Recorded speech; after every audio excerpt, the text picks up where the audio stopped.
Okay, so I usually like to wait for better lighting because cameras are racist. And so I am about to run out, but I just finished watching Funky Dineva's comments on the Monique sort of bonnet ongoing situation. And yeah, I mean, it got my attention. It seems to have gotten the public's attention, and it got Funky's attention as well. And um, I knew Funky would take the more conservative route, but and I loved how he spoke of it.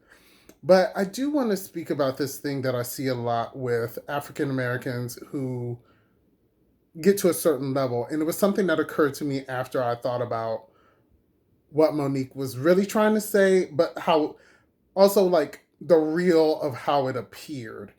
And the biggest issue to me is a lot of black people, they get to a certain level financially and they still want to do regular black people stuff. Like I've even heard Funky Dineva refer to the fact that he moved to like the white woman part of town or the nicer part of town. But I said in the video before when he was talking about Miami, it's like you live in a vacation zone. The black people who come down there, to vacation, people on vacation, I'm sorry, like you go to even like white sort of areas where it's sort of more rednecky and so you're going to see the same behaviors. You're going to see, you know, drunk young people wilding out, and Miami just happens to be the place that feels more safe and adventurous for young black people. But you live there, and that's the thing. Like Monique is talking about flying and doing all these things while she's on her way to entertain people at Chuckles in Jackson, Mississippi. I don't know much about Mississippi, but I know Beyonce is not coming to Mississippi. I don't even think Sierra's coming to Mississippi. I mean, you're touring Jackson, Mississippi. You're talking about women in bonnets at the airport, and you want to be around black people, but you don't want to accept all the black people. You want to make this delineation. Funky Dineva said that Chris Rock said it best. There's black people and then there's niggas. White people of a certain affluence don't give a fuck. It doesn't matter if you have a degree. It doesn't matter if you are a lawyer who still wears bonnets. It does not matter. Respectability politics do not matter. It does not matter how you appear. It doesn't even matter to other black people, clearly.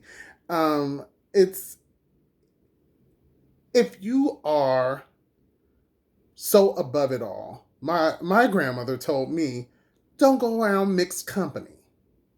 I don't know if people understand that word, that phrasing anymore. Mixed company. It just means that if you want to live a certain life and do things at a certain level, you have to be brave enough to do it. If you don't want to see Banji bonnet wearing ghetto hood rats at the airport, fly private. Get a bus like Whoopi Goldberg. You don't want to see people talking on their speakerphones in their booty shorts at the Walgreens, order online. You shouldn't have to run to Walgreens to get toilet paper. Where's your housekeeper? Like, how fancy are you? Or you just at that certain level where you can afford enough that you can look down on people and make yourself feel better for it? That's precisely what I was saying in the video when Funky Dineva was talking about um, the party scene and the party spill out in Miami. Or I think I forgot what the video was about, but it's a certain delusion about the fact that you have achieved a certain amount of affluence, but you have not left the mindset that you had. You are living in the fantasy you had when you were coming up and you thought to yourself, this is what it looks like to be wealthy. And I'm going to shit on these hoes and I'm going to have a condo right there and drive my fancy car right past the same neighborhoods and I'm going to show them child, you haven't grown. It's not that the people around you haven't grown. You didn't grow. You didn't take your wealth and invest it in a lifestyle that, look, I don't even have a lot of money. And I just don't hang around certain elements of society. I just don't. And it's not because I don't want to be around human beings of different socioeconomic levels. It just doesn't appeal to me to be out shopping when everybody's out shopping, to be at the movies when everybody's at the movies, to be at the club, to be at the bar. I buy my art supplies, I get my pens and my pencils, I have my laptop, I have my phone. And, for the most part, I am a loner and I have always been that way. And I will continue to be that way. And when I do things for my community, I don't judge them. When I'm going out in the public and I'm amongst the public, I expect to see a certain level of humanity. I don't expect that I'm going to be able to contribute to the progress of other humans by judging them. When I go into public spaces, I have already put myself in a position, and I think also it's a byproduct of accepting my anxiety level, my social anxiety level. I don't care who I'm around, and I would tell you point blank.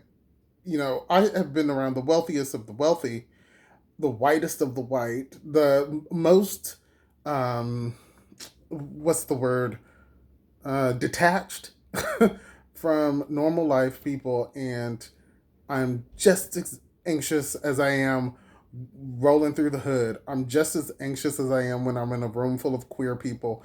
I'm always anxious. And maybe you need to start there, Monique and Funky Dineva. What is your level of anxiety being in public spaces?